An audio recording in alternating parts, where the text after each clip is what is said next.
Halo semuanya teman-teman, ketemu lagi dengan Roy di sini. Kali ini kita akan bahas 4 saham yang sudah terkoreksi cukup dalam teman-teman ya. Jadi koreksi ini menurut saya adalah kesempatan buat teman-teman yang kemarin nggak FOMO gitu ya, nggak ngejar-ngejar di pucuk, dan sekarang kita diberi kesempatan di harga yang menurut saya cukup masuk akal untuk kembali kita melakukan akumulasi di saham-saham ini. Ada apa aja pilihannya akan kita bahas di dalam video kali ini. Tapi sebelumnya teman-teman subscribe dulu dan tekan loncengnya supaya nggak ketinggalan. So, nggak usah lama-lama lagi, kita bahas sekarang.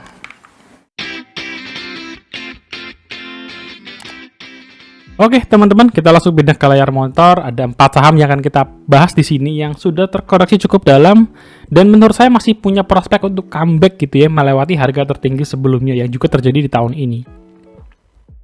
Saham pertama yang kita bahas adalah saham SMDR. Ini saham yang cukup banyak yang nanya dan banyak orang yang sepertinya lagi jatuh cinta nih dengan saham SMDR gitu ya.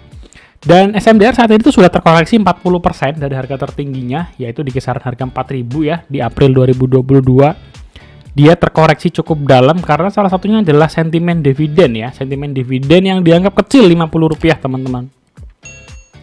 Buat saya sendiri nggak ada masalah ya dividennya itu ternyata akhirnya kecil, meskipun ekspektasi saya di kisaran 100 sampai 200, tapi dividen kecil buat saya nggak masalah. Karena apa? Karena SMDR ini beda dengan kalau kalian bandingkan dengan PTBA, tentu jauh berbeda ya. PTBA itu secara historis labanya cukup konsisten, saldo labanya tebel, sehingga tidak ada alasan untuk bagi dividen kecil. Sementara SMDR dia menurut saya turnaround company gitu ya. Sebelumnya nggak terlalu konsisten untungnya, tiba-tiba untung besar, ya cukup bijak buat mereka untuk menahan itu menjadi saldo laba dan fokus untuk ekspansi selanjutnya gitu ya. Ketimbang mereka habiskan untuk sebagian besar untuk dividen, fokus menjaga cash dan ekspansi menurut saya penting juga gitu ya. Kenapa? Karena kesempatan-kesempatan untuk ekspansi itu harus bisa dimanfaatkan dengan baik SMDR, mengingat kenaikan tarif angkut itu tidak akan berjalan terus-menerus gitu ya, terus-menerus. Jadi sebisa mungkin ketika ada keuntungan besar, mereka harus manfaatkan itu dengan sebaik-baiknya. Dan ekspektasi yang tidak sesuai dengan keinginan pasar ini membuat SMDR harganya anjlok. Dan menurut saya mulai kembali ke dalam area harga yang cukup masuk akal untuk diakumulasi teman-teman ya. Dan kalau misalkan SMDR kembali ke harga 4.000-an, ini kita akan mendapatkan return 65% ya, cukup menarik buat saya. Ya, secara per, SMDR itu masih di 2,53 kali dibandingkan dengan sektor dan industrinya, masih jauh bedanya teman-teman ya, 2 dibandingkan 8 gitu ya. Dan untuk PBV-nya di harga 1,83 ya. Bisa teman-teman cek, Temas itu sudah di PBV 7 atau 8 kali, jadi jauh bedanya gitu ya dengan SMDR. Menurut saya SMDR saham yang masih masuk akal dari sisi harga dibandingkan dengan kinerjanya gitu ya. Ini adalah kinerja SMDR 6 kuartal terakhir ya, dimana memang kuartal 1 SMDR itu adalah lompatan kinerja yang sangat-sangat positif teman-teman. Di kuartal 1 2022 kita bayangkan di 4 kuartal sebelumnya itu SMDR tidak mencapai 1 triliun, bahkan kenaikan di kuartal 4 2021 itu yang sampai 1 triliun, hampir 1 triliun ya, itu beda banget dengan penampakan keuntungan SMDR di awal-awal 2021 teman-teman ya. Jadi ketika terjadi krisis supply dan demand, terjadi kenaikan tarif angkut, itu benar-benar memberikan efek yang luar biasa buat SMDR gitu. Jadi momen ini harus bisa dimanfaatkan SMDR, dan saya melihat momen ini masih bisa kembali terjadi sepanjang tahun 2022 ya, karena gangguan supply dan demand itu menurut saya masih cukup berasa ya. China ada lockdown dan lain-lain. Dan karena optimis kinerjanya masih bagus di kuartal 2, kuartal 3, bahkan sepanjang 2022 karena ada gangguan supply dan demand, sistem kontrak pengiriman yang berjangka gitu ya. Meskipun mungkin kalian bisa lihat World Container Index ada penurunan dan lain-lain, tapi sistem kontrak pengiriman itu bisa memberikan sedikit garansi buat kita bahwa di kuartal 2 ini kurang lebih kinerjanya SMDR itu nggak akan jauh beda gitu, nggak akan beda jauh 50% menurut saya nggak akan sih, sekitar mungkin maksimal 20% bedanya gitu ya. Dan targetnya saya sendiri mentargetkan SMDR di harga 4.400 gitu ya. Menurut teman-teman SMDR akan sampai ke berapa nih target realistisnya ya? Silahkan komen juga. Oh, sedikit saya tambahin info teman-teman ya, buat teman-teman yang ragu dengan kenaikan harga komoditas bahan bakar gitu ya. Jadi kalau misalkan biaya pengirimannya itu melonjak karena kenaikan energi, SMDR itu bisa charge balik customer gitu ya. Hey, dari kontrak ini yang kemarin itu harga energinya, harga bahan bakarnya sekian. Sekarang ada kenaikan, kamu gantiin ya. Itu ternyata ada di dalam mekanisme bisnisnya usaha-usaha perkapalan seperti SMDR ini. Jadi ini cukup menguntungkan gitu ya terhadap fluktuasi energi yang terjadi sekarang-sekarang ini. Lanjut yang kedua teman-teman, saya ada Antam ya, Antam. Antam ini juga terkoreksi cukup dalam ya, sama dengan SMDR, dia mencapai 40%-an dan harga tertingginya di kisaran 3.000 di April 2022 ya. Kalau misalkan Antam kembali ke harga 3.000, kita akan punya potensi returnnya adalah 70% ya. 70% itu cukup menarik juga gitu buat saya. Kenapa Antam harganya melorot? Pendorongnya adalah koreksi harga nikel teman-teman ya, koreksi harga nikel. Dan menurut saya koreksi harga nikel atau harga acuan yang terlihat di pasar itu nggak bisa serta-merta kita jadikan acuan bahwa kinerjanya Antam akan menurun gitu ya, akan menurun tajam juga. Nggak seperti itu kalau menurut saya. Kenapa? Karena mereka berdasarkan kontrak dalam artian ketika harganya sedang tinggi-tingginya, nggak berarti Antam mendapatkan harga penjualan tertinggi-tingginya. Ketika harganya melorot gitu ya, tidak berarti Antam kontraknya di harga rendah-rendahnya, itu enggak sih. Menurut saya itu ada titik balance-nya ya, mengenai harga acuan yang terjadi di pasar gitu, harga kontrak pasar itu. Dan saya ngelihat sebenarnya di tahun 2022 bahkan jangka yang lebih panjang, nikel itu masih menjadi komoditas yang cukup menjanjikan gitu ya. Saya melihat potensi story dari baterai listrik itu panjang teman-teman, dan Antam itu memiliki cadangan yang sangat besar di Indonesia gitu ya. Dari sisi pernya Antam juga masih masuk akal, 7 kali dibandingkan sektor dan industrinya rata-rata 19 kali. PBV-nya 1,89 masih murah gitu ya, meskipun di-compare dengan industrinya juga sekitar 1,8 kali. Ini adalah kinerja Antam 6 kuartal terakhir, di mana kuartal 1 2022 memang Antam luar biasa ya, loncatannya 3 kali lipat dibandingkan dengan rata-rata kinerja kuartal di sepanjang tahun 2021. Jadi karena saya melihat faktor nikel ini story-nya masih cukup panjang gitu ya, Antam punya cadangan nikel terbesar nomor 2 di Indonesia. Mereka punya apa ya, menurut saya punya positioning yang cukup bagus gitu ya di segmen nikel. Dan mereka juga mau menggenjot produksi nikel sampai 10% sepanjang 2022 yang artinya akan efek kepada penjualan yang meningkat. Kalau kita ngelihat target, saya menargetkan Antam di 3.300 ya, 3.300. Kondisi sekarang Antam itu ada di harga rata-ratanya teman-teman ya. Ada di harga rata-ratanya ya.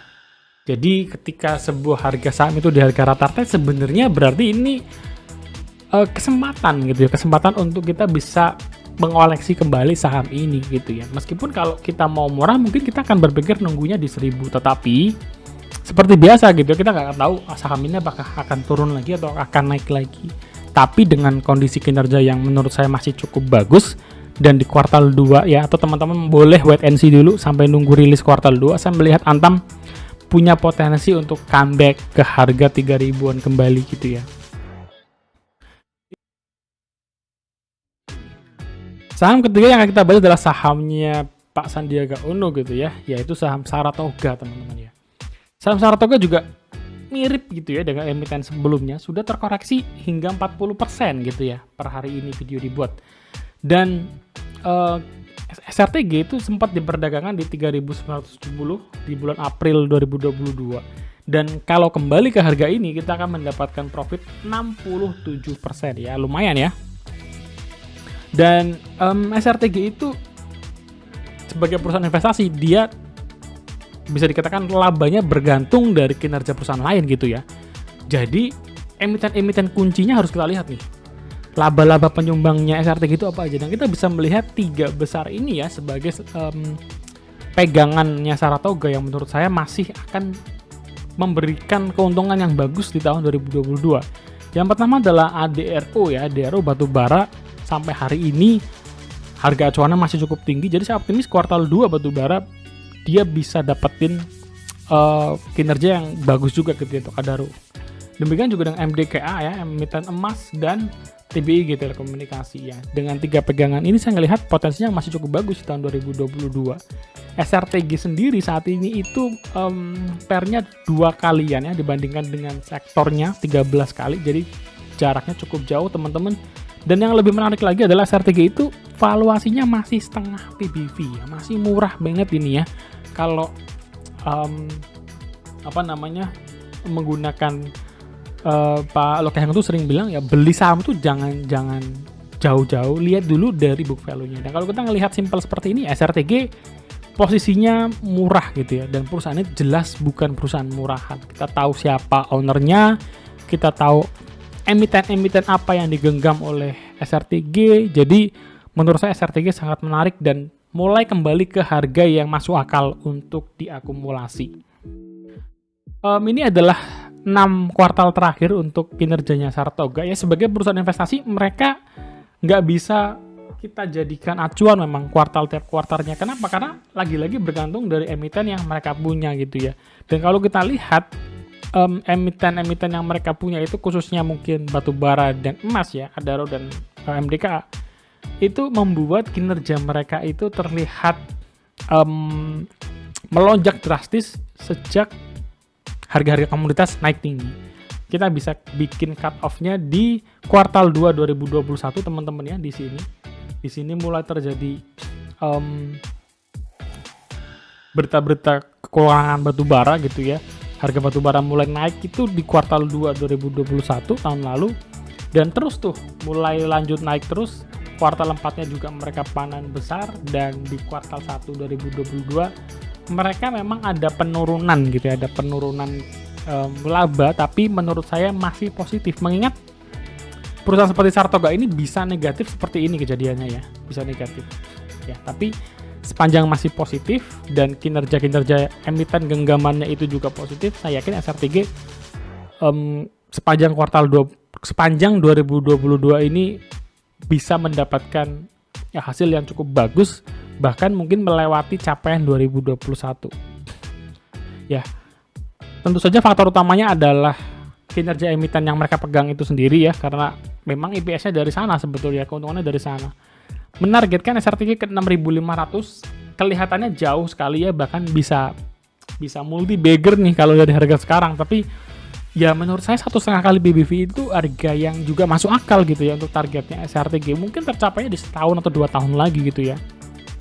Karena kita nggak bisa menulis target panjang, target besar gitu ya untuk jangka pendek, itu tentu saja tidak masuk akal. Tapi kalau kita menargetkan sampai 2024-nya, tahun politik mungkin ya, SRTG bukan nggak mungkin bisa mendapat apresiasi yang jauh lebih tinggi dibanding sekarang gitu sih. Dan target ini itu kalau kita lihat dengan deviasinya sekarang itu adalah rata-rata harga SRTG ya, di kisaran harga 2000-an teman-teman. Jadi ketika sampai di sini juga akan lebih menarik lagi untuk diakumulasi, meskipun harga sekarang itu juga menurut sudah mulai dalam range yang masuk akal.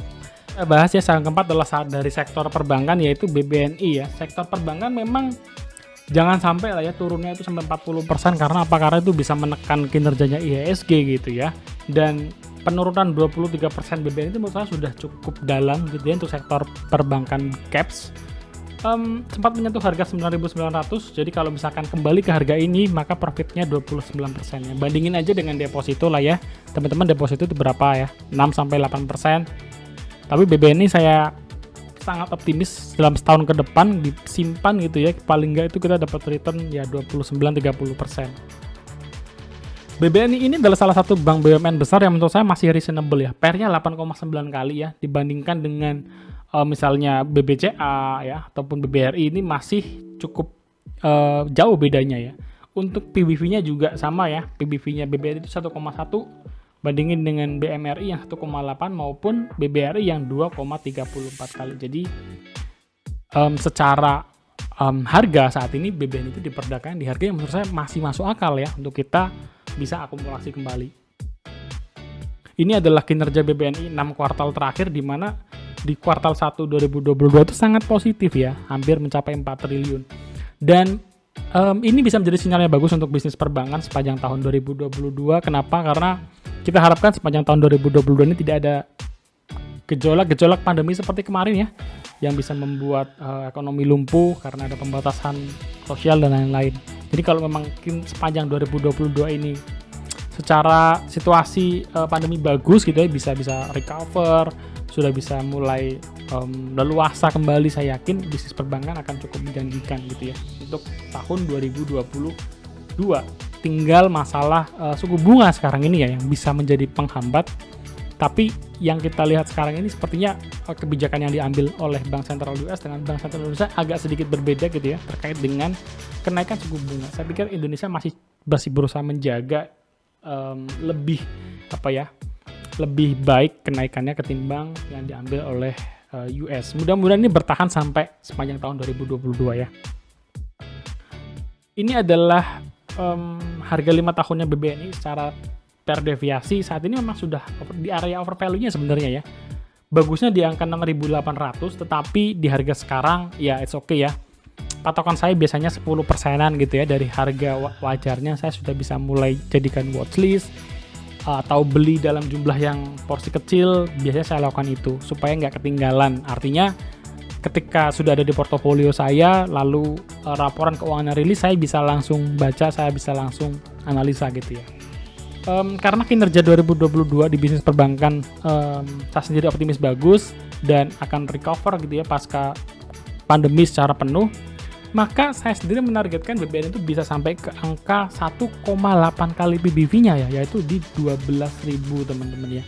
Memang ini jangka yang lebih panjang tentunya ya, mungkin sampai 2023 atau 2024, tapi saya melihat BBNI prospeknya masih cukup bagus gitu ya. Terlebih mereka juga bergeliat di bank digital ya. Mereka akuisisi bank kecil untuk dijadikan sebagai wajah digitalnya Bank BNI. So itu dia teman-teman. Ada 4 saham yang kita bahas di video kali ini. Ada Samudra Indonesia SMDR, ada Antam, ada Saratoga, dan ada Bank BNI. So, kalian tinggal pilih mana yang kira-kira cocok buat kalian. Segitu aja teman-teman, untuk video kali ini kita sudah bahas bareng saham SMDR, ada Antam, ada Saratoga, dan BBNI. Keempat-empatnya menurut saya perusahaan yang bagus-bagus dan masih punya prospek yang cerah sepanjang tahun 2022 ini ya teman-teman. Dan selamat buat teman-teman yang sudah nggak FOMO kemarin-kemarin, karena akhirnya kita sampai di momen harga banyak yang kembali ke titik yang masuk akal untuk kembali kita akumulasi gitu ya. Jadi ini pelajaran buat teman-teman yang kemarin mungkin FOMO. Jangan sampai FOMO lagi, kalian bisa menunggu. Kenapa? Karena dalam market kita selalu dikasih kesempatan gitu ya untuk buy, nggak perlu takut ketinggalan. So, sampai ketemu di video selanjutnya. Teman-teman bantu subscribe, bantu share, dan like video ini supaya kita juga makin semangat dalam membantu kalian berjalan di dunia investasi. Dan feel free untuk nanya apapun di kolom komentar, kita akan bahas dan kita bisa diskusi bareng juga di sana. So, sampai ketemu guys di next video. God bless you, bye-bye.